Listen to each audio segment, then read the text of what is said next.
hanini yaraje kudukengurukira ingene twabanye neza, ashimira n'igihugu ingene camufashe neza, mbere agiye acise ko igihugu ciwe kigira kabiri, ko n'abana biwe banezerewe biyumva ko bari wabo.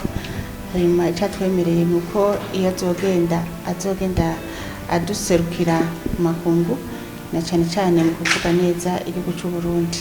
Mbere na mbere tubanje kumushimira ingene twakoranye neza, ingene ico gisata cagiye kiradufata mu mugongo mu mafohumu twagiye turategura, nabo nyene babigizemwo uruhara runiniya. Yaboneyeho n'akaryo ko kudukeza ibikorwa byose dusanzwe dukora, kandi yongera ashima n'ingene twakoranye neza. Hanyuma yadusigiye abo tuzosigara turakorana mu mwanya turazoba ari, rero natwe tuboneyeho kumukeza mu mabanga mashasha rose, kubera yavuze ko ateye intambwe, kubera kino gihugu cacu naco nyene cabigizemwo uruhara.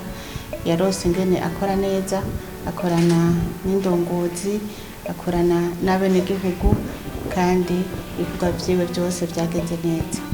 Natwe turamushimiye, baca batuzana n'akandi ganuke kuko dukeza no kudushimira ku vyo twakoranye n'ivyo dusanzwe turanguye.